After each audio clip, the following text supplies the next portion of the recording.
My strategy is quite simple. It's peace around the world and it's prosperity at home, plain and simple. And I can put the legs of that stool together for you as quickly as I possibly can. But let's talk about the Middle East. I'm 54 years old. President Biden has been in the U.S. Senate or in the White House for 50 years. None of us on this podcast have lived through anything but bloodshed, reciprocal misery between Palestinians and Israelis. This cycle has continued for decades. I've had enough. I cannot stand the sight of babies being pulled from the wombs of mothers by Hamas in Israel any more than I can watch babies being destroyed by bombs and missiles in Gaza, and it's got to stop. I am about to issue a statement to that end that says, essentially, Hamas must release all of its hostages, period, of which there are 9 Americans, guys. 9 Americans are being held in Gaza by a terrorist organization.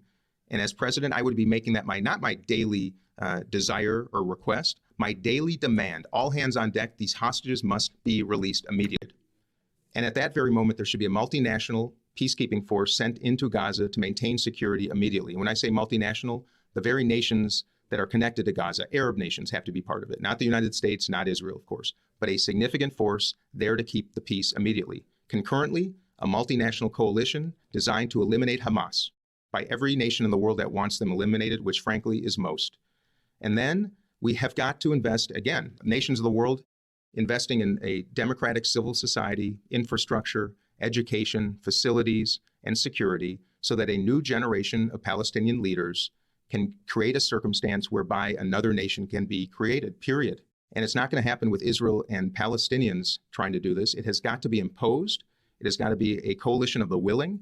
And then only then will we see the conditions for, hopefully, elections for Palestinians for the first time since 2006, 17 years.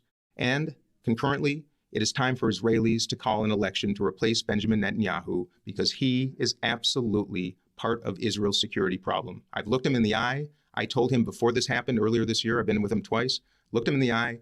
I said, what you are doing is affecting the relationship with the United States and Israel and will absolutely affect security moving forward. I had no idea what would be coming on October 7th.